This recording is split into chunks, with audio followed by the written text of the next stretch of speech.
भैया section 5 transfer of property, यानी कि इंटर वाइवोस ट्रांसफर। यहाँ पे दो चीजें आप देखोगे कि जो सेक्शन 5 है उससे आपके दो क्वेश्चन तैयार होते हैं। पहला होता है what do you mean by transfer of property and what type of property may be transfer. तो इसके लिए आप जो प्रोविजन देखते हैं सेक्शन 5 एंड 6, दो प्रोविजन दिए हुए हैं कि सेक्शन 5 बताता है what do you mean by transfer, कि ट्रांसफर ऑफ प्रॉपर्टी से आप समझते क्या है। दूसरा what type of property may be transfer, जो आपका 6 बताता है कि property may be transfer whether movable or immovable. Section 5 के साथ ही आप देखते हैं इंटरवाइवोस ट्रांसफर। इंटरवाइवोस ट्रांसफर मतलब दो जीवित व्यक्तियों के बीच में, और इसका एक एक्सेप्शन दिया हुआ जो आप देखते हैं सेक्शन 13 में अनबॉर्न पर्सन के केवल में। फिलहाल आज हम देखते हैं कि ट्रांसफर ऑफ प्रॉपर्टी और कौन कौन सी प्रॉपर्टी ट्रांसफर हो सकती है। जो सेक्शन 5 कहता है transfer of property means an act, यानी कि कोई भी ऐसा कार्य, संपत्ति के अंतरण की जब हम बात करेंगे, कोई भी ऐसा कार्य जिसके द्वारा by which one living person, कोई एक जीवित व्यक्ति, यानी कन्वे प्रॉपर्टी। कन्वे से मतलब क्या होता है, कन्वेंस जो है, conveyance is a document by which being transferred by one person to another person, that is called conveyance in present or in future, या तो वर्तमान में या भविष्य में, टू वन और मोर अदर लिविंग पर्सन, एक या एक से अधिक जीवित व्यक्तियों को या स्वयं को, और टू हिमसेल्फ, और टू हिमसेल्फ एंड वन और मोर अदर लिविंग पर्सन, या तो स्वयं को और स्वयं के साथ साथ अन्य व्यक्तियों को भी देता है। To transfer of property is to perform such act. अब यहां पर जो देखना है कि जो देखो, ये आप देखा by one living person to another living person, जो है एक जीवित व्यक्ति के द्वारा अन्य जीवित व्यक्तियों को, या स्वयं को एवं अन्य जीवित व्यक्तियों को, एक से अधिक।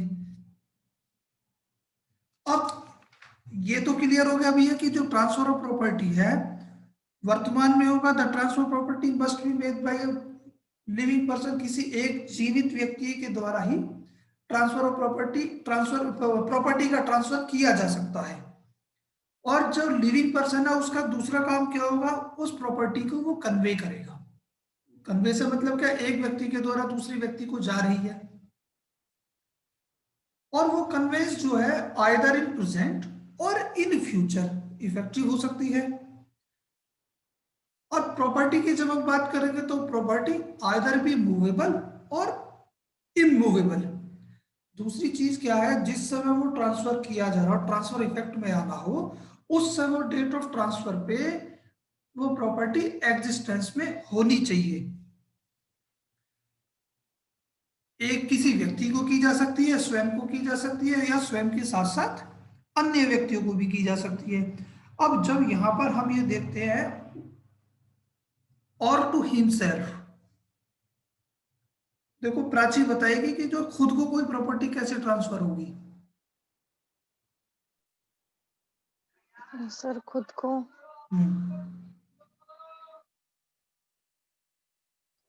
सर ये तो नहीं पता। शाबाश, प्रेरणा बताएगी।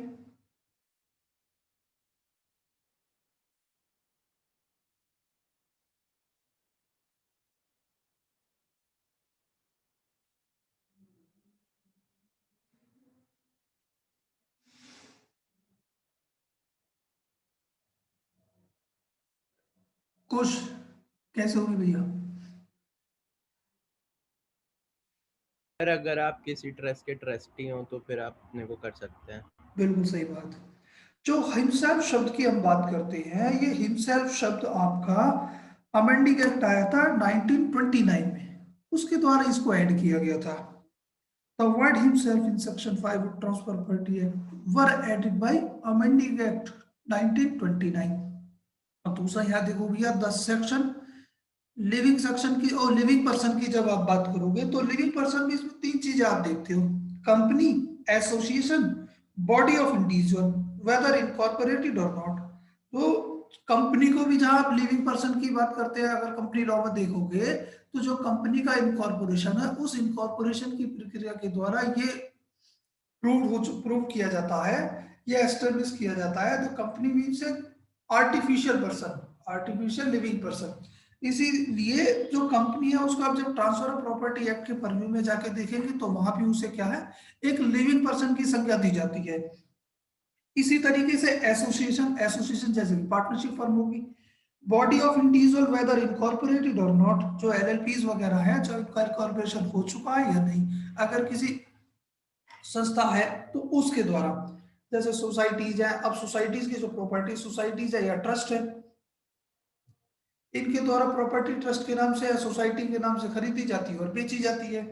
इसीलिए इस जो लिविंग पर्सन है, लिविंग पर्सन में कंपनी, एसोसिएशन और बॉडी ऑफ इंडिविजुअल, इनको भी क्या है इसमें इंक्लूड कर लिया है। अब दूसरा लास्ट जो देखते हैं, but nothing here in content shall affect any law or the time being in force relating to transfer of property to or by companies, association or bodies of individual. ये यहां तक तो किसी को कोई दिक्कत नहीं है, तो मैं आगे चलूं सेक्शन 5 में। सेक्शन 5 केवल ये क्या कहता है, जो ट्रांसफर ऑफ प्रॉपर्टी से आपका आशय जो बात करते हैं, कोई भी ऐसा कार्य जिसमें किसी एक जीवित व्यक्ति के द्वारा वर्तमान में या भविष्य में किसी संपत्ति, चाहे वो मूवेबल है या इमूवेबल है, उसका ट्रांसफर, उसका जो क्या नाम है, अंतरण है, कि अन्य जीवित व्यक्तियों को या स्वयं को और अन्य जीवित व्यक्तियों को किया जाता है, इसी से को आप जो ना ट्रांसफर ऑफ प्रॉपर्टी कहेंगे। और जब इसमें लिविंग पर्सन की बात करेंगे तो लिविंग पर्सन में कंपनी, एसोसिएशन और बॉडी ऑफ इंडिविजुअल, इनको इंक्लूड कर लिया जाता है। और जहां तक आप हिमसेल्फ की बात करते हैं तो हिमसेल्फ शब्द है, ये आपका अमेंडिंग एक्ट 1929 के द्वारा जोड़ दिया गया है। अब देखो एक चीज और देख लीजिए यहीं पे, जो फैमिली सेटलमेंट है वो प्रॉपर्टी का ट्रांसफर कहलाएगा? नहीं कहलाएगा। इसी तरीके से जो कॉम्प्रोमाइज है, compromise is also not a transfer of property. आप आगे देखोगे जो पार्टीशन ऑफ प्रॉपर्टी है, प्रॉपर्टी का partition is also not a transfer. Surrender की जब बात करेंगे, सरेंडर को हम एक समय पे कह सकते हैं surrender amounts to a transfer, वो ट्रांसफर हो सकता है। लेकिन जो रेलिंक्विशमेंट है, किसी भी अगर आप किसी संपत्ति में अपने हित को छोड़ देते हैं, it is not a transfer of property, ये भी प्रॉपर्टी का ट्रांसफर नहीं कहलाएगा। इसमें एक केस आप देख लीजिएगा, Jugal Kishore versus Rao cotton company limited का केस है। राव कॉटन कंपनी का जो केस है, इसमें आप ये देखते हैं, जो ट्रांसफर ऑफ प्रॉपर्टी एक्ट की जब हम सेक्शन 5 के परिधि में जाते देखते हैं, तो जो वर्ड कन्वे है, उस कन्वे में एम्फेसिस किया गया है, क्योंकि जब जिस समय प्रॉपर्टी का ट्रांसफर किया जा रहा है, जो मेनली जो इफेक्टिव चीज है दैट इज कॉल्ड कन्वे। और जो प्रॉपर्टी है, property in present or in future की हम बात करते हैं, तो जब हम फ्यूचर प्रॉपर्टी की बात करते हैं, फ्यूचर प्रॉपर्टी जिस समय वो ट्रांसफर, जो फ्यूचर ट्रांसफर है, जैसे अनबॉर्न पर्सन के फेवर में, उस समय वो एग्जिस्टेंस में जरूर रहनी चाहिए। वास्तविक तो ये जो property must be in existence at the date of transfer. और दो लोगों के इसमें जब देखेंगे, ट्रांसफरर और ट्रांसफरी, ट्रांसफरर वो व्यक्ति होगा जिसके द्वारा कोई प्रॉपर्टी ट्रांसफर की जा रही है, और the person to whom the property is being transferred, that is called transferee. अब आप ये देखते हैं कि what may be transfer the property of any kind, whether movable or immovable, चाहे वो चल है या अचल है, वो ट्रांसफर की जा सकती है, अंतरण के योग्य है। लेकिन उसके लिए कुछ अपवादित परिस्थितियां भी है, अपवादित संपत्तियां हैं जिनका ट्रांसफर नहीं किया जा सकता है। जो सबसे पहले हम देखते हैं स्पेस सक्सेशन। स्पेस सक्सेशन यानी कि उत्तराधिकार की संभावना मात्र, the chance of an heir apparent succeeding to an estate. Chance of an heir apparent की जब हम बात करेंगे, ऐसा कोई चांस, ऐसा कोई स्थिति जो एस्टेट से मतलब क्या है, संपत्ति है, और सीधे सीधे से जो हमारे पास उत्तराधिकार में आनी है, यानी कि मेरे पिताजी के बाद अगर सक्सेशन की हम बात करेंगे तो मेरे पिताजी के बाद उनकी प्रॉपर्टी मेरे पास आएगी। अब क्वेश्चन ये उठता है, whether a property is to be in the name of a person who shall get such property in succession after the death of her his or her parents।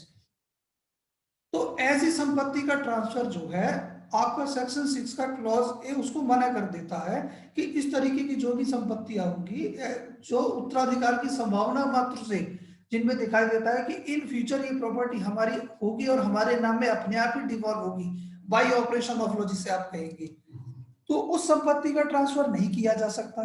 तीन चीजें यहाँ पे दी हुई है, तो chance of an heir apparent succeeding to an estate, यानी कि जो हायर अपेरेंट सक्सीडिंग, जो सक्सेशन के थ्रू किसी संपत्ति में अगर आपका कोई हित आना है तो उसकी कोई संभावनाएं हैं, तो इस तरह की संभावना के आधार पर उस हित का ट्रांसफर आप आज की स्थिति में नहीं कर सकते। दूसरा क्या है, the chance of a relation obtaining a legacy on the death of a King's Men.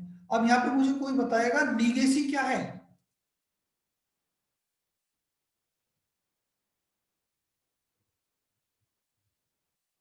The chance of a relation obtaining a legacy on the death of a kinsman.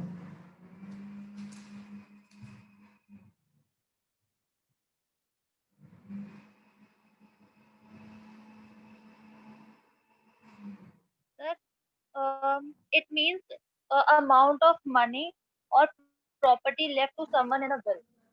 बिल्कुल सही बात है। जब आप लीगेसी की बात करोगे, legacy is called a will, तो इसी तरीके से जो प्रॉपर्टी बाई वसीयत में या किसी भी तरीके से जो किंसमैन का होता है, किंसमैन होता है जो प्रॉपर्टी का, वो सॉरी फैमिली का जो मुखिया होता है, परिवार का मुखिया जो किंसमैन कहलाएगा, उसके डेथ के बाद एज ए लीगेसी कोई प्रॉपर्टी हमारे पास आनी है, मान लीजिए वसीयत लिख दी गई है और वसीयत के पिताजी मरेंगे, पिताजी के मरने के बाद यानी और ये हमें मालूम है कि प्रॉपर्टी की वसीयत हमारे नाम है, तो क्या हम आज की स्थिति में उसे सेल कर सकते? नहीं कर सकते। तो तीसरी चीज क्या है, any other mayor possibility of A like nature, और इसी प्रकार की और जितनी भी पॉसिबिलिटीज हैं, संभावनाएं हैं, सेम जो ऊपर वाली दो चीजें दी हैं, chance of an heir apparent succeeding to an estate and chance of a relation obtaining a legacy on the death of a kinsman, इसी प्रकार की जो कैटेगरीज में अन्य कोई संभावनाएं हैं, अन्य पॉसिबिलिटीज है इसी नेचर की, उन्हें भी ट्रांसफर नहीं किया जा सकता। अब दूसरी चीज हम देखते हैं राइट ऑफ री एंट्री।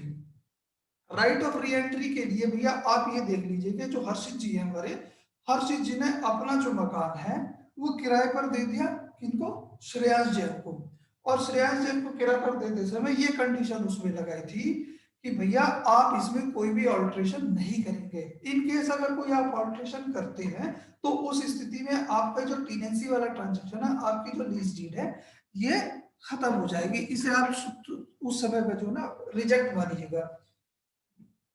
तो अब यहाँ पे एक राइट आता है कि जैसे ही आपकी जो इस तरीके का कोई काम करेंगे, कंडीशन सब्सिक्वेंट का कोई ब्रीच करेंगे, तो कंडीशन सब्सिक्वेंट के ब्रीच पर भी जो लीज डीड है अपने आप ही क्या डिसॉल्व हो जाएगी, और on the dissolution of the lease deed I as a lessor, वो मेरा राइट होगा कि मैं उस प्रॉपर्टी को वापस आपसे ले लूं। अब यहां पर ये है कि जो राइट ऑफ री एंट्री है, re entry can not be transfer to another person, जो क्लॉज बी आपका कहता है री एंट्री अब ट्रांसफर नहीं होगा, मतलब कि अब यहाँ पर अगर हर्षित जी चाहें तो उस मकान को श्रेयांश जैन के किराए में रहते हुए, किराएदार रहते हुए, उसको किराए पर नहीं दे सकते कि भैया ये जैसे ही किसी सब्सिक्वेंट कंडीशन सब्सिक्वेंट का ब्रीच करेगा उसमें तू जाकर के एंटर हो जाना, और उसे लिख करके दे दिया, लीज डीड उसे ट्रांसफर कर दी, और श्रेयांश जैन वहां अल्ट्रेशन करते हैं, कुछ जाकर के कहते हैं कि भैया अब इस पे मेरा कब्जा है, मेरा अधिकार है, क्योंकि मेरे को इन्होंने लिख कर दिया हुआ है, तो क्लॉज बी के द्वारा उसे रेस्ट्रिक्ट किया हुआ है। अब ये क्या है, mere right of re entry for breach of a condition subsequent, यानी कि जो राइट ऑफ री एंट्री है कब अराइज होगा, breach of a condition subsequent. Condition देखो, कंडीशन की जब आप बात करोगे तीन तरीके की कंडीशन होती है, condition precedent, condition subsequent, uncondition collateral. Condition precedent जो पूर्ववर्ती शर्त है जो कि किसी भी ट्रांसफर से पहले उनको पूरा किया जाना है, कंडीशन सब्सिक्वेंट यानी कि जो पश्चातवर्ती शर्तें होंगी, और जो तीसरा आप देखते हैं कंडीशन कोलेटरल। कंडीशन कोलेटरल जो है जो आपके संपार्श्विक होंगी, जो उसके जो है ना समतुल्य होंगी, साथ साथ उन्हें पूरा करना है। Can not be transfer by anyone, किसी के द्वारा ट्रांसफर नहीं होगी except the owner of the property affected thereby. अब आ जाता तीसरा जो है an easement can not be transfer apart from the dominant heritage. यहां पर देखो इजीमेंट क्या है, बताएगा कोई मुझे?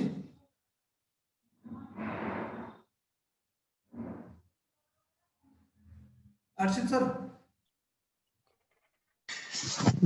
जी सर, ये राइट टू ईजमेंट होता है, जैसे फॉर एग्जांपल कोई मेरा घर है तो मुझे मेरे घर से बाहर जाने का जो रास्ता वगैरह कहेंगे तो राइट टू ईजमेंट कहेंगे। जैसे मेरे घर है उसके विंडो निकालने का जो होगा उसको राइट टू ईजमेंट यहाँ पर बोल सकते हैं कि मेरा कोई घर है तो घर से बाहर जाने का कोई रास्ता भी तो मिलेगा मुझे, वो राइट टू ईजमेंट होगा। बताओगे भैया इजीमेंट क्या होता है? Sir, it means a right to cross otherwise Agreement use होता है। someone else's land for a specified purpose. अच्छा ये बताइए भैया, प्रिया ये बताओगे इससे पहले कहाँ पढ़ा ये आपने इजीमेंट?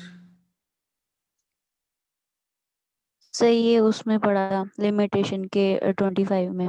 लिमिटेशन एक्ट के सेक्शन 2F में भी इसको डिफाइन किया हुआ है। वैसे तो इसके लिए पर्टिकुलर एक्ट दिया हुआ है जो इजीमेंट है। इजीमेंट एक्ट में जाकर देखोगे तो वहाँ इजीमेंट एक्ट को डिफाइन किया हुआ है, और उसके लिए इजीमेंट वहां देखोगे तो वहां उसका सेक्शन 4 बताता है कि इजीमेंट है क्या। लेकिन आपने लिमिटेशन एक्ट के सेक्शन 2F में भी बताता है कि जो इजीमेंट है वो क्या है। अब इसी तरीके से जो इजीमेंट की हम बात कर रहे हैं, एन इजीमेंट जो किसी प्रॉपर्टी के साथ एनेक्स्ड है, जैसे हर्षित सर कह रहे थे कि जैसे कि मेरा मकान है और मेरे मकान की विंडो खिड़कियां लाइट ये सारी चीजें क्या है उससे एनेक्स्ड है, that's why they are called easement. Right to way है, घर में आने जाने का जो रास्ता है गली से निकल के आ रहे हैं वो भी उससे के साथ एनेक्स्ड है। अब यहाँ जो मेन चीज क्या है, द एन इजीमेंट, इजीमेंट क्या है, जो प्रॉपर्टी से एनेक्स्ड कोई अगर राइट है उसको हम इंडिविजुअली उस प्रॉपर्टी से अलग ट्रांसफर नहीं कर सकते। अब यहाँ पे डोमिनेंट हेरिटेज क्या है, डोमिनेंट हेरिटेज क्या है, वो प्रॉपर्टी है जिस प्रॉपर्टी से वो राइट एनेक्स्ड है। दो चीजें अब यहाँ पे, एक होता है डोमिनेंट हेरिटेज, एक होता है डोमिनेंट सर्वेंट। बताएगा मुझे डोमिनेंट हेरिटेज और डोमिनेंट सर्वेंट क्या होंगे? प्रिया। सर, जिस प्रॉपर्टी को एंजॉय करने के लिए दूसरी जो उसके साइड में लैंड है उस पे कोई राइट टू वे हम अगर एक्सरसाइज कर रहे हैं, तो जिस लैंड पे ये राइट एक्सरसाइज किया जा रहा है उसको तो कहेंगे सर्विएंट हेरिटेज, और जिस प्रॉपर्टी को एंजॉय करने के लिए वो राइट टू वे किया जा रहा है वो डोमिनेंट वाला होगा। डोमिनेंट होगा। अब इसको बिल्कुल इस तरीके से देख लीजिएगा कि जब किसी फ्लैट में अगर आप रह रहे हैं और फ्लैट में रहने के लिए आप रह रहे हैं छठे माले पर, आप नीचे वालों की जो सीढ़ियां हैं उनको यूज करते हुए अगर आ रहे हैं नीचे वाले फ्लैट के प्रीमिसेस के बराबर से जो कर आ रहे, that is called servant heritage. और जो डायरेक्ट आपको कनेक्ट करती है वो डोमिनेंट हेरिटेज। अब यहाँ पर मेन चीज ये है कि जो इजीमेंट है जो आपके डोमिनेंट हेरिटेज से जुड़े हुए हैं उनको उस प्रॉपर्टी के साथ तो आप ट्रांसफर कर सकते हैं, लेकिन प्रॉपर्टी से अलग ट्रांसफर नहीं कर सकते। यहां तक किसी को वो डाउट है भैया?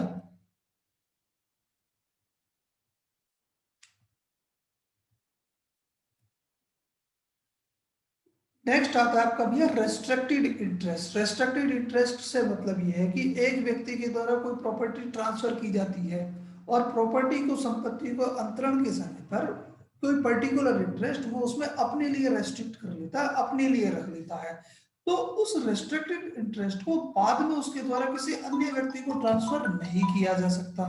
All interest in property restricted in its enjoyment to the owner personally. अब उसने अपने खुद के पर्सनल यूज के लिए उसमें कोई एक मकान उसने बेचा और उस मकान में जो बाहर वाला हिस्सा है वो अपने लिए रख लिया यूज करने के लिए, एंजॉयमेंट के लिए।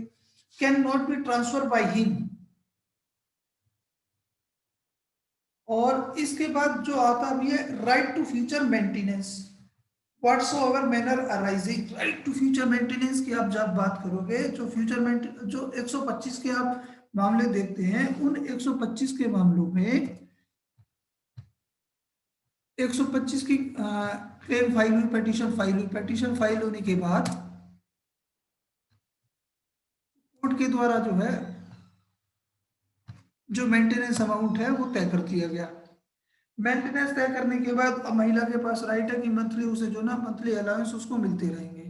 अब क्या इन मंथली अलाउंस को जो कोर्ट के द्वारा उसके फेवर में तय कर दिए गए हैं वो उसके द्वारा किसी अन्य व्यक्ति को ट्रांसफर किया जा सकता है कि ठीक है भैया जो मेरा हर महीने का जो ये आता रहेगा मेंटेनेंस, ये मेंटेनेंस आपको मिलता रहेगा। क्या उसके द्वारा इन्हें ट्रांसफर किया जा सकता है? No sir. नहीं किया जा सकता। क्यों? Right to future and maintenance की जब आप बात करोगे, a right to future maintenance can not be transfer, चाहे वो किसी भी तरीके से अराइज हुए हो। अब इसी तरीके से भी है मेयर राइट टू सू। अब आपने देखा तो एक होता है एक्शनेबल क्लेम, एक होता है mere right to sue. Mere right to sue जो है आपका जो प्रिविटी की हम बात करते हैं यहाँ पे, प्रिविटी इन द सेंस कि सीधे सीधे से प्रिविटी ये कहते हैं parties to contract can sue or can not be सूड, जो प्रिविटी है। तो इसी तरीके से जब हम मेयर राइट इश्यू की बात करेंगे तो ये पर्सनल स्टैंडर्ड, पर्सनल राइट की हम बात करते हैं, जो लोकस बनता है उस व्यक्ति का ही है, जो उसमें हितबद्ध व्यक्ति है, पार्टी बनता है, पार्टीज है। A mere right to sue can not be transfer. अब आगे जब आप देखते हो पब्लिक ऑफिस, पब्लिक ऑफिस क्या, मान लीजिए जो कुछ है हमारे, उसका सिलेक्शन हो गया और लव अगर रह गई, और तो कुछ अपने उस ऑफिस को जो सिलेक्शन में अपनी जो चेयर है उसको ट्रांसफर नहीं कर सकते।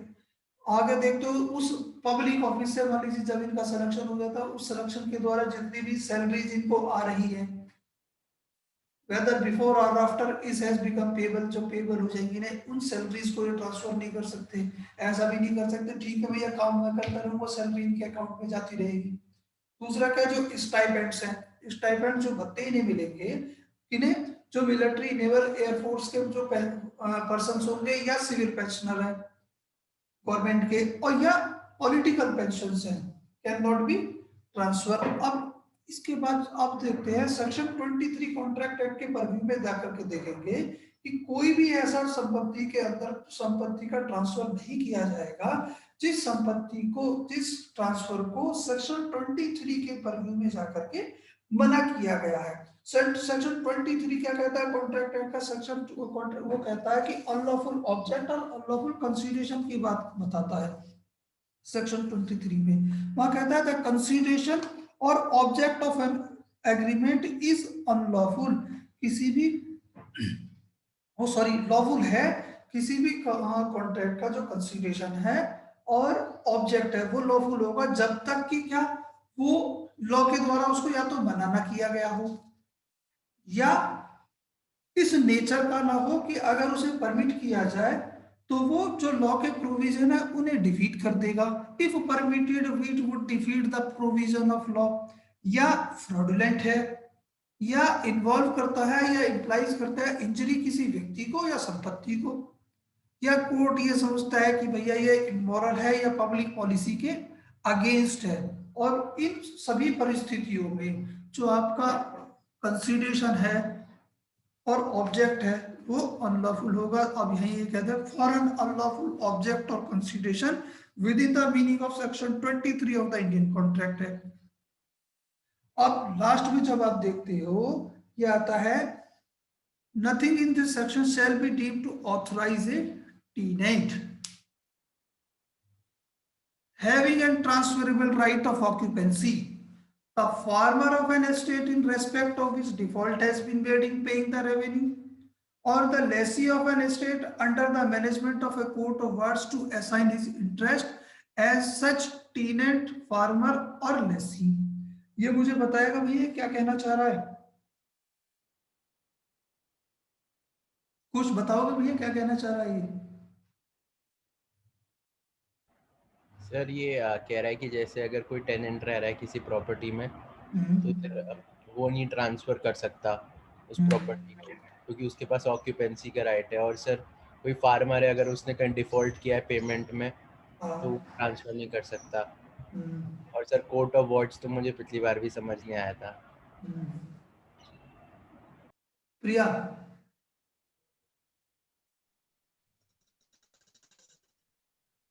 इसमें जो टेनेंट है वो उसके पास जो राइट ऑफ ऑक्यूपेंसी है जिसको वो ट्रांसफर नहीं कर सकता। एक तो ये एक फार्मर जिस जो फार्मर की लैंड है उसको रेवेन्यू पे नहीं किया उसने, अगर तो तीसरा जो ये जिसकी वो एस्टेट है वो होम मैनेजमेंट, तो ये टेनेंट वाला इंटरेस्ट और फार्मर उस लैंड का इंटरेस्ट जिसका उसने रेवेन्यू पे नहीं किया, और ये जो लेसी है उस प्रॉपर्टी को ट्रांसफर नहीं कर सकता।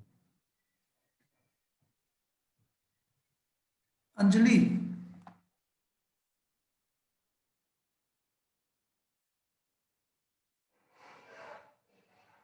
अंजलि बेटा आप बताओगे।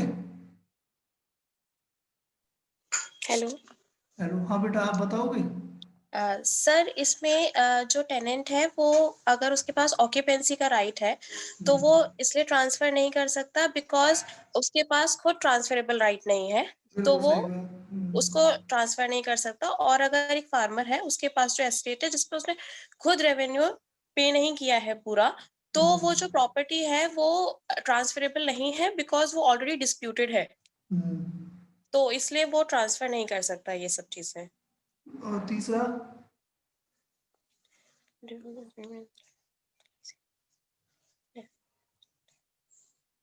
सर कोर्ट ऑफ वॉर्ड्स वाला सर मुझे आइडिया नहीं है। देखो यहाँ पे आप तीन चीजें देखते हो, एक देखते हो टीनेंट, दूसरा farmer of an estate and lessee of an estate. अब इन तीनों के ही पास जो राइट है ये अनट्रांसफरेबल राइट है। आप इसको बिल्कुल तोड़ दीजिएगा, तोड़ के क्या आपको केवल इतना ध्यान में रखना है, the untransferable right of occupancy of tenant, यानी कि टीनेंट के पास जो राइट है ऑक्यूपेंसी का, उसमें कब्जे का जो अधिकार है वो अनट्रांसफरेबल है। यानी कि जब आप टीनेंट को देखेंगे, एक होता है टीनेंट, एक होता है सब टीनेंट। सब टीनेंट वो है जो टीनेंट के द्वारा दिया जाता, रख लिया जाएगा, लेकिन वो भी तब जब उसे सब टीनेंट रखने का राइट जो ना लेसर के द्वारा या लैंडलॉर्ड के द्वारा दिया गया हो। दूसरा फार्मर ऑफ एन एस्टेट, और फार्मर ऑफ एन एस्टेट क्योंकि उसने रेवेन्यू पे नहीं किया तो उसके पास इस स्थिति में भी क्या है, यहाँ पे अनट्रांसफरेबल राइट है उस प्रॉपर्टी का। क्योंकि जब हम पुराने टाइम में बात देखेंगे तो पुराने टाइम की स्थिति जो है, तो जिस समय के ट्रांसफर ऑफ प्रॉपर्टी एक्ट है उस समय पर मोस्टली किसी भी व्यक्ति के पास जो जमीन थी वो जमीन सरकार की थी और सरकार ने उसको खेती के लिए दी गई थी। तो उस समय पर और जो व्यक्ति है जो किसान है अपना रेवेन्यू पे करता था केवल, और उस रेवेन्यू को पे करने में उसने कोई डिफॉल्ट किया है तो उस डिफॉल्ट की वजह से वो उस प्रॉपर्टी को, उस राइट को, जो उसका राइट वहां पर बना हुआ था किस चीज का, प्रॉपर्टी की कल्टीवेशन का, उस डिफॉल्ट की वजह से डिस्प्यूट अराइज होता था जिसकी वजह से उस प्रॉपर्टी को ट्रांसफर नहीं कर सकता था। अब इसी तरीके से untransferable right of occupancy of lessee of an estate, यानी कि लेसी ऑफ एन एस्टेट, या लेसी कौन होगा, यहाँ पर जो उसका जमीन का किराएदार होगा उसके पास भी अनट्रांसफरेबल राइट है, जो उसको उस प्रॉपर्टी जिसको under the management of court of wards, जो उसके लिए क्या ना, जिस प्रॉपर्टी के लिए कोई जो है कोर्ट के द्वारा कोई वार्ड्स अपॉइंट किया हुआ है। मान लीजिए कोई प्रॉपर्टी किसी माइनर की है, अब माइनर की जो प्रॉपर्टी की देखरेख है वो प्रॉपर्टी की देखरेख कौन करेगा, उसकी देखभाल के लिए जो वार्ड्स है वो कोर्ट के द्वारा अपॉइंट किया गया जिसे आप संरक्षक कहेंगे। अब उस स्थिति में भी अगर किसी संरक्षक के द्वारा किसी प्रॉपर्टी की देखभाल की जा रही है, जो संरक्षक कोर्ट के द्वारा अपॉइंट किया गया है, तो उसके पास भी उस प्रॉपर्टी से संबंधित जो राइट होगा वो केवल राइट टू लाइफ, मतलब लाइफ इंटरेस्ट होगा उसके पास। लाइफ इंटरेस्ट यानी कि केवल इंजॉयमेंट का राइट जो है, ट्रांसफरेबल राइट उसके पास नहीं होगा। भैया यहां तक किसी को कोई दिक्कत है तो मैं आगे चलूं।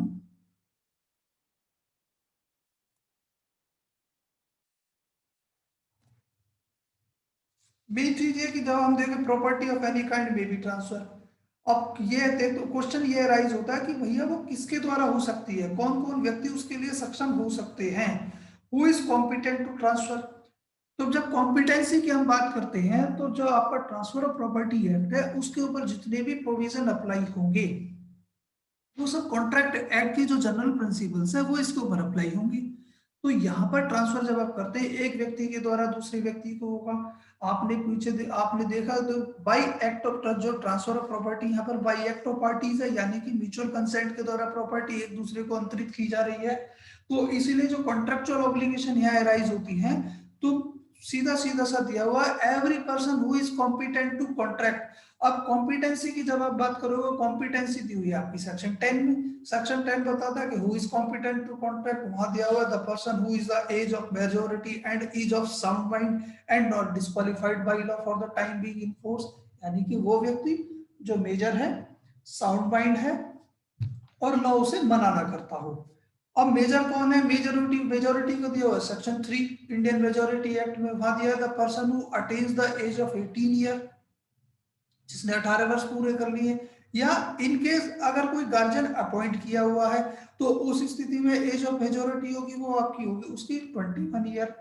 साउंड माइंड कौन व्यक्ति है, जो सेक्शन 12 में दिया हुआ, वहां पर सेक्शन 12 में सीधा सीधा सा कहा हुआ है कि वो व्यक्ति जो संविदा करते समय संविदा की टर्म्स एंड कंडीशन को समझने में सक्षम है, वो साउंड होगा।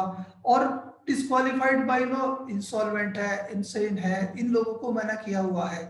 और आपका एलियन एनिमी है, या ऐसे व्यक्तियों को भी क्या है, मना किया हुआ है। Person competent to contract and entitled to transferable property. Transferable, entitled to transferable property को ले जाकर के कहां जोड़ोगे आप, बताएगा कोई मुझे? सर इसको ऑस्टेंसिबल ओनर, हाँ, जो 41 आपका सेक्शन है, ऑस्टेंसिबल ओनर या authorize to dispose of transferable property, यानी कि ट्रांसफरेबल प्रॉपर्टी को डिस्पोज ऑफ करने के लिए ऑथराइज किया गया है, जो उसकी स्वयं की नहीं है, जैसे कि उसके नाम में कोई पावर ऑफ अटॉर्नी की गई है, पावर ऑफ अटॉर्नी के द्वारा उस व्यक्ति को ऑथराइज किया गया है, या प्रॉपर्टी को डिस्पोज ऑफ करने के लिए एंटाइटल है, जो आप ऑस्टेंसिबल ओनर में पढ़ते हैं, जो उसकी स्वयं की नहीं है, is competent to transfer such property, उस संपत्ति को अंतरण करने के लिए वह व्यक्ति योग्य है, या तो संपूर्ण आइदर होली और इन पार्ट, या उसके पार्ट कर सकता है, एंड आइदर एब्सोल्युटली, पूरी बेच सकता है, पूरी ट्रांसफर कर सकता है, और इन कंडीशनली, या किसी शर्त के साथ ट्रांसफर कर सकता है, इन द सर्कमस्टेंसेस, जो भी परिस्थितियां उस समय विद्यमान हो, एराइज होती हो, टू द एक्सटेंट, उस सीमा तक, एंड द मैनर, उस मैनर में, अलाउड, जो परिस्थितियां उसे अलाउ करती हो, एंड या लॉ उसके लिए प्रेस्क्राइब करता हो, for the time being enforce. अब कोई संपत्ति अगर ट्रांसफर की किसी एक व्यक्ति के द्वारा दूसरे व्यक्ति को, भाई हमने देख लिया कि ट्रांसफर, जो संपत्ति का ट्रांसफर है क्या, और कौन कौन सी हो सकती है, और कौन कर सकते हैं। अब दूसरा, जब संपत्ति एक व्यक्ति के द्वारा दूसरे व्यक्ति को ट्रांसफर कर दी गई, तो भैया उसका इफेक्ट भी तो कुछ आएगा, कि जब प्रॉपर्टी ट्रांसफर होती है तो उसके जो साथ साथ क्या क्या प्रभाव होंगे, जो साइड इफेक्ट होते हैं या इफेक्ट्स होते हैं, यहाँ पर वो चीज भी आप देखोगे। ऑपरेशन ऑफ ट्रांसफर जिसे आप कहते हैं, कि जैसी अब संपत्ति आपने ट्रांसफर की, अब उस संपत्ति के साथ क्या क्या चीजें उस संपत्ति के साथ जाएंगी, प्रॉपर्टी के साथ, unless a different intention is expressed, जब तक संपत्ति के अंतरण में कोई अन्यथा उपबंध, अन्यथा शर्त कोई उपबंधित ना की गई हो, या कोई अन्य इंटेंशन उसमें ना दर्शाई गई हो प्रॉपर्टी के ट्रांसफर पर, उस एक्ट में। और necessary implied, A transfer of property passes fourth with, property का जैसे ट्रांसफर होगा, उस ट्रांसफर के समय पर, कि जितने भी राइट्स हैं, जितने भी इंटरेस्ट है, यानी कि जो वेस्टेड इंटरेस्ट की जब हम बात करते हैं, bundle of right, vested interest क्या है, कोई बताएगा मुझे?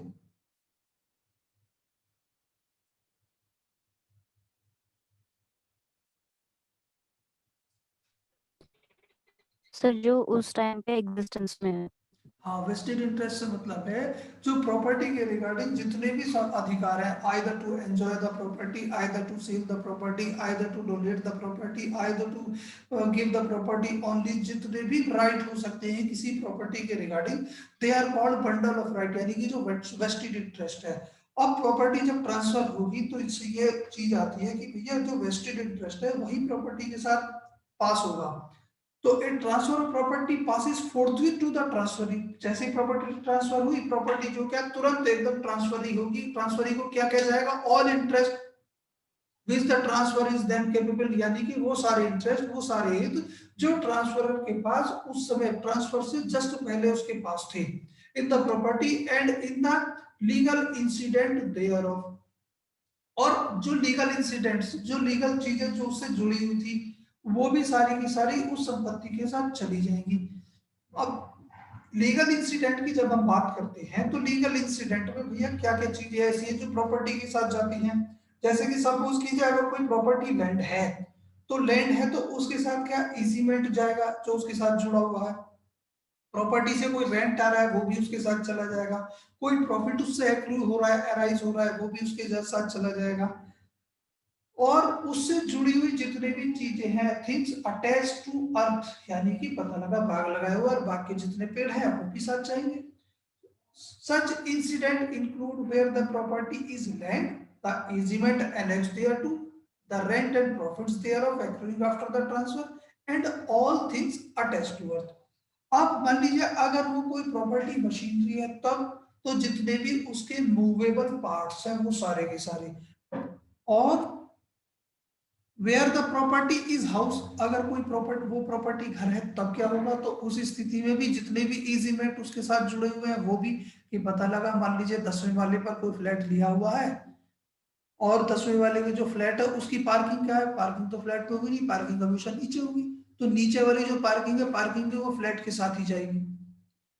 easement annexed there to the rent thereof, उसका जो किराया है वो भी आफ्टर द ट्रांसफर, एंड अब here locks, keys, bar stores, window और अदर थिंग जितनी भी क्या है, ये देखो आपने पढ़ा था जब अटैच टू अर्थ पढ़ा था, तो अटैच टू अर्थ में आपने देखा क्या, rooted in the earth, embedded in the earth and permanently emfasten the things for a beneficial permanent beneficial enjoyment embedded to the thing fasten to the things which are embedded in the earth, उन चीजों में जब जकड़ी हुई थी। अब ये जो आपके क्या है लॉक्स हैं फासन किए हुए, किसमें जो चीजें एम्बेडेड इन द अर्थ हैं, कीज हैं, बार्स हैं, डोर्स हैं, विंडोज हैं और जितनी भी अन्य इस तरीके की चीजें हैं जो परमानेंट यूज के लिए उस हाउस में लगाई हुई हैं, वे सब भी क्या है प्रॉपर्टी के उस मकान के जब ट्रांसफर की हम बात करेंगे उसके साथ साथ ही जाएंगे। ऐसा नहीं है कि आपने मकान बेच दिया और ताले निकाल लाओगे, वो भी साथ जाने हैं। इन जनरल अगर वहां पे कोई अन्यथा उपबंध आपने लगा दिया है, उसमें कोई डिफरेंट इंटेंशन अराइज की है किसमें कि भैया मैं खिड़की दरवाजे सब मैं अपनी लेके जाऊंगा, आपको तो केवल रॉ फ्लैट मिलेगा। Raw flat in the sense कि ना उसमें दरवाजे होंगे, ना खिड़की होंगी, ना पंखे होंगे, ना फिटिंग्स होगी, ऐसे के ऐसे चार बस ये बना के ढांचा आपको देंगे, और बाकी हमारी जितनी भी ये ताले हैं, डोर्स हैं, फिटिंग्स हैं, पंखे हैं, लाइट्स हैं, सब हम अपनी निकाल के ले जाएंगे। अगर ऐसी कोई स्थिति लगा दी है, उसमें कंडीशन डाली है, तब तो अलग बात है। अन्यथा की स्थिति में क्या है, रेंट जितना भी है वो सब उसको जाना है, कोई प्रॉफिट उसमें राइज होता है वो उसको जाना है, जो जितने भी उसके जो क्या नाम है फिटिंग्स हैं फासेंट की हुई है उसमें वो सब भी परमानेंट यूज के लिए जितनी भी की हुई है वो भी उसके साथ साथ चली जाएंगी।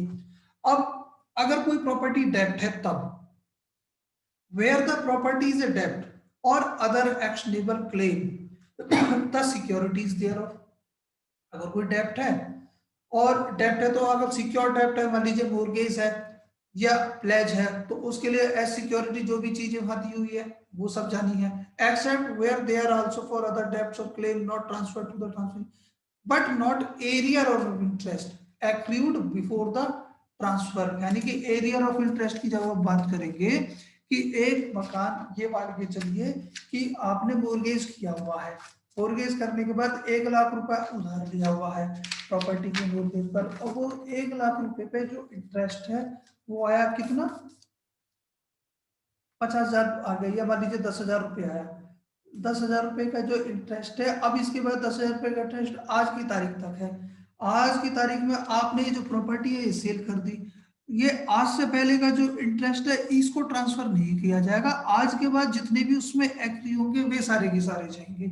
दूसरा, and where the property is money or other property, अगर कोई पैसा है तो पैसे पे जो इंटरेस्ट आता है वो, या कोई ऐसी प्रॉपर्टी है जिसमें कोई इनकम यील्ड होती है, पैदा होती है, तो वो इनकम जो एराइज हो रही है accruing after the transfer takes effect, तो वो भी सब उसके साथ साथ चली जाएगी। अब यहाँ आप आते हो सेक्शन 9 की, जब आप बात करोगे सेक्शन 9 को ले जाकर के आप पढ़ोगे किसके साथ, सेक्शन 9 कॉन्ट्रैक्ट एक्ट के साथ, वहां दिया हुआ था प्रोमिसेस मे बी एक्सप्रेस और इम्प्लाइड, जब प्रॉमिस वहां पे कहा हुआ था कि प्रॉमिस जो है एक्सप्रेस और इम्प्लाइड हो सकते हैं, तो इसी तरीके से जो यहाँ सेक्शन 9 आपका बताता है वो कहता है कि oral transfer, a transfer of property may be made without writing in every case in which a writing is not expressly required by law, दोनों चीजें कह दी कि ओरल ट्रांसफर हो सकता है उन मामलों में जिनमें क्या है राइटिंग, बिना राइटिंग के, और वो राइटिंग जो है बाई लॉ रजिस्टर्ड करने की जरूरत नहीं है, या बाई लॉ उसको राइटिंग में नहीं होना चाहिए। तो अब ओरल ट्रांसफर यानी कि mode of transfer of property दो चीजें हैं, बाय डिलीवरी ऑफ पोजेशन जिसे आप ओरल ट्रांसफर कहते हैं, या बाय रजिस्ट्रेशन, प्रॉपर्टी के रजिस्ट्रेशन के द्वारा हो सकती है। अब कौन कौन सी प्रॉपर्टी ऐसी है जो और जिनका ओरल ट्रांसफर किया जा सकता है, कोई बताएगा मुझे?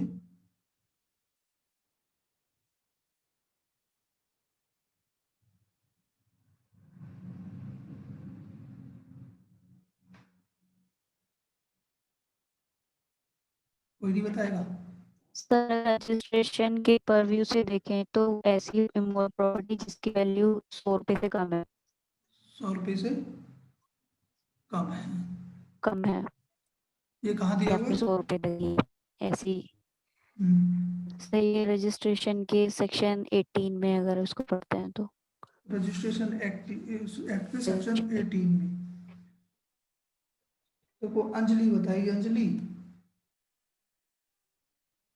जी सर। बेटा बताओगे आप? सर वो 100 से ऊपर वाली जो वैल्यू होती है उसमें सर रजिस्ट्रेशन इम्पोर्टेंट होता है ये सर। हाँ, कहाँ लेकिन दिया हुआ सर बेटा? सर ये रजिस्ट्रेशन एक्ट में ही दिया था तो उसके अलावा कहीं और दिया हुआ है बेटा? सर, नहीं आइडिया। चलो कोई बात नहीं, इसी एक्ट का भैया सेक्शन 54 खोल लीजिएगा सभी।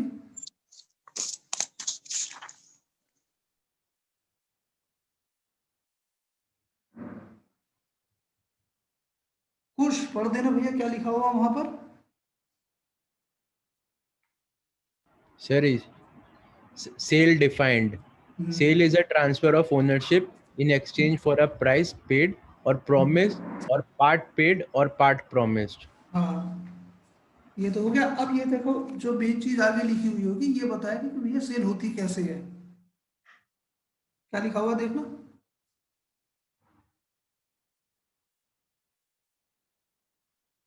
खुश। Ji sir, sale how made. हाँ Such transfer in the case of tangible immovable property of the value of 100 rupees and upwards, or in the case of a reversion or other intangible thing, can be made only by registered instrument. अच्छा देखो यहाँ लिखा हुआ है when value exceed ₹100, तो उस समय क्या बाय रजिस्टर्ड इंस्ट्रूमेंट है ना। Ji sir. ठीक है। अब सेल को एक तो सेक्शन 54 में डिफाइन किया हुआ है, इसके अलावा भी कहीं सेल को डिफाइन किया हुआ भैया कोई बताएगा?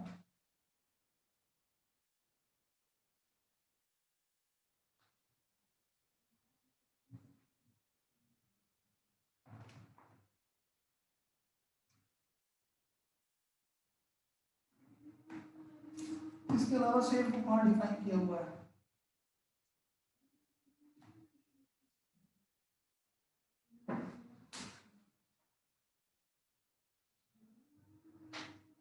कोई नहीं बताएगा?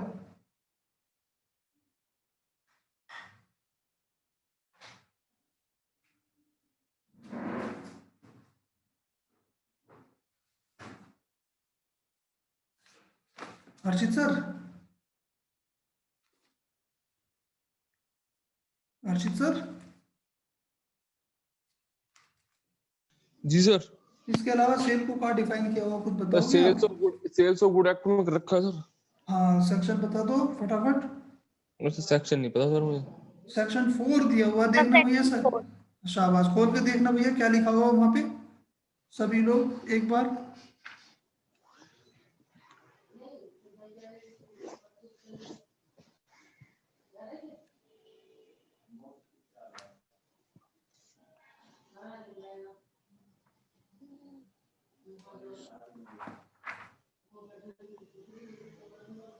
मिल गया भैया क्या लिखा हुआ है?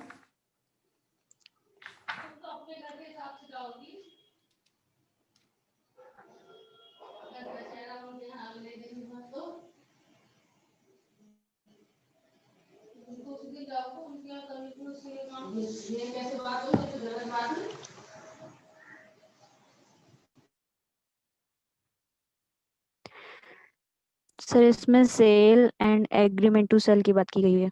क्या लिखा हुआ है? इसमें लिखा हुआ है सर पहले क्लोज में a contract of sale of goods is a contract whereby the seller transfers or agrees to transfer the property in goods to the buyer for a price. There may be a contract of sale between one part owner and another. Second clause कहता है a contract of sale may be absolute or conditional. Clause third, where under a contract of sale the property in the goods is transferred from the seller to buyer, the contract is called a sale. But where the transfer of the property in goods is to take place at a future time or subject to some condition thereafter to be fulfilled, the contract is called an agreement to sell. Fourth clause, an agreement to sell becomes a sale when the time elapses or the conditions are fulfilled, subject to which the property in the goods is to be transferred.